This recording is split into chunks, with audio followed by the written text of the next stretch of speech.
지난 국가교육위원회의 공교육 혁신 보고서에서는 현행 대입제도의 문제점으로 치열한 입시 경쟁과 입시 경쟁 교육으로 인해 공교육과 우리 사회의 지속 가능성을 위협하는 심각한 문제가 발생하고 있다고 지적했습니다. 그런데 2028학년도 대학 입시에서는 내신 성적이 9등급제에서 5등급제로 개편되었습니다. 1등급이 기존 9등급제에서는 4%에 불과했는데 5등급제에서는 10%로 대폭 늘어났습니다.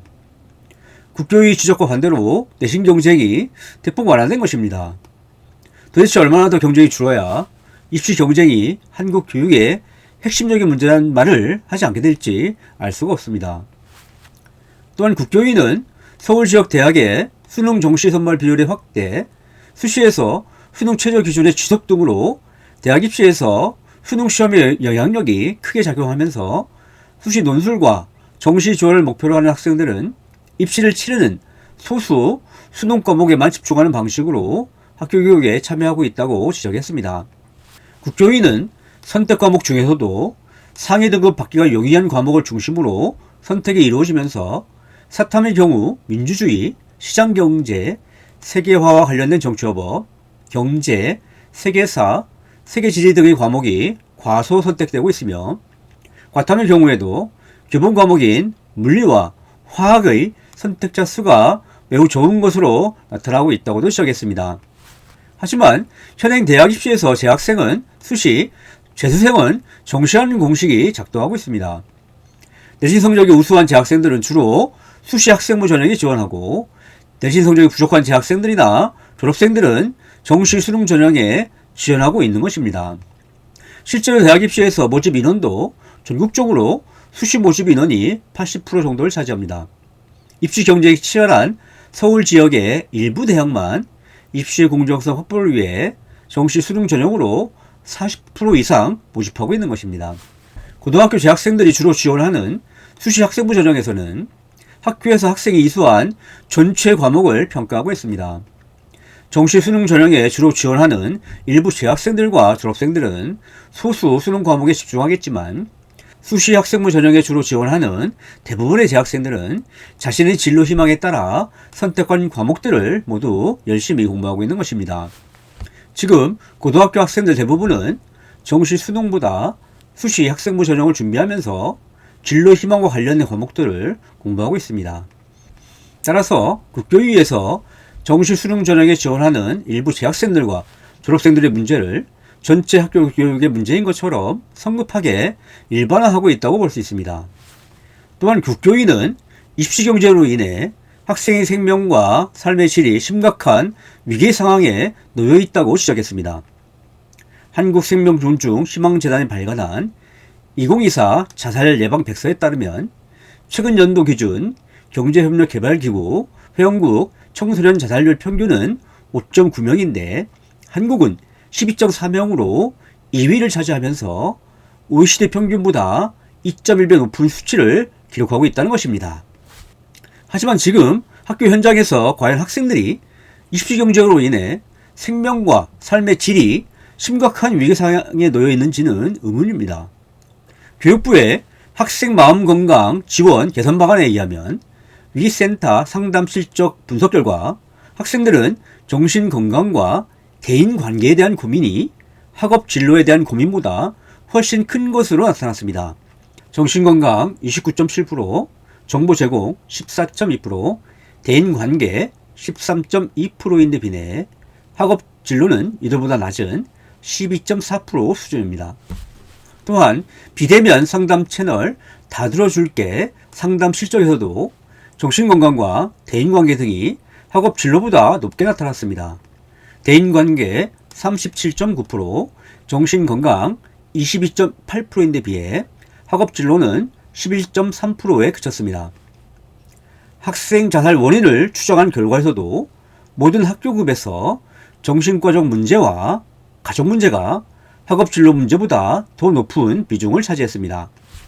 정신건강 전문가 긴급지원 초기평가에 의하면 학생들이 호소하는 문제는 우울, 대인관계, 자해자살, 불안 순으로 나타났습니다. 초등학생은 대인관계, 주의 산만, 충동성, 공격 및 문제행동 순이고, 중학생은 우울, 자해자살, 대인관계, 불안순이며, 고등학생은 우울, 자해자살, 대인관계, 불안순으로 나타났습니다. 반면에 학생들이 호소하는 학습 문제는 전체 4.8%로 9개 조사 항목 가운데 최하위에 불과했습니다. 물론 학생들의 학업진로 고민도 무시할 수 없을 정도로 큰 비중이므로 경쟁을 완화하기 위한 노력이 필요한 것은 사실입니다. 하지만 학교에서 경쟁을 지금보다도 훨씬 줄여야 할 정도로 학생들의 생명과 삶의 질이 심각한 위기 상황에 놓여 있는 것은 아닙니다. 대부분의 학생들은 대학에 진학하기 위한 불가피한 경쟁 속에서 자신의 목표를 이루기 위해 열심히 노력하고 있다고 볼 수 있습니다. 국교육 보고서에서는 입시 경쟁이 완화된 나라의 경우 대학 평준화 체제이며 대입 자격고사를 운영하고 있다고 밝혔습니다. 프랑스, 독일, 덴마크, 스위스에서는 대입 자격고사인 바칼로레아, 아비투어 등에 합격하면 희망하는 대학에 진학할 수 있다는 것입니다. 그리고 대학 서열체제 해소 방안으로 국립대 통합 네트워크 방안을 다음과 같이 제시하고 있습니다. 첫째, 서울대학교를 포함한 국립대 중심으로 대학 통합 네트워크를 구성하고 사립대를 포함한다. 둘째, 국립대 통합 네트워크 대학의 총정원을 정해 고교 내신 성적과 대입 자격고사로 학생을 선발한다. 셋째, 통합 네트워크의 대학들은 공동학점 제도를 운영하고 공동학위인 국립대학 학위를 수여한다.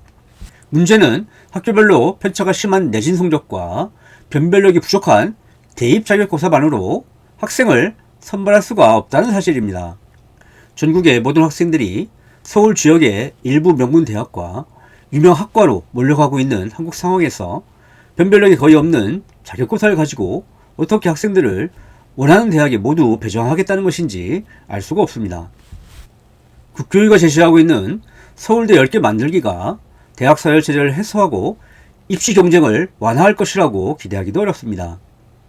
만약 서울대 10개 만들기가 성공해서 지방에 있는 서울대들이 명실상부한 서울대로 성장한다면 이들 10개 서울대학에 진학하기 위한 입시 경쟁이 심해질 것이기 때문입니다. 지금은 서울 지역의 일부 대학에 들어가기 위한 입시 경쟁이 치열한데 이후에는 전국에 있는 서울대 10개에 들어가기 위한 입시 경쟁이 심해지는 것이지 완화하는 것은 아니라는 말입니다. 지금 대학 입시에서 가장 큰 문제가 과도한 입시 경쟁인 것도 아닙니다. 이미 2028 대입에서 내신 5등급제로 개편되었기 때문에 학교에서 학생들의 내신 경쟁이 상당히 완화되었습니다. 이와 함께 수능시험도 영어가 이미 절대평가로 개편되었고 수학에서 미적분 등 심화 과목이 제외되어 오히려 학생들의 대학 수학 능력 저하를 걱정해야 하는 상황이 되었습니다. 지금 대학 입시에서 가장 큰 문제는 과도한 입시 경쟁이 아니라 불공정한 입시 경쟁입니다. 대학 입시가 부모 찬스 등으로 인해 기득권 측의 특권을 대물림하는 도구로 전락하지 않고 가난해도 열심히 공부하면 원하는 대학에 진학할 수 있는 공정한 경쟁 시스템으로 만드는 것이 당면 과제입니다.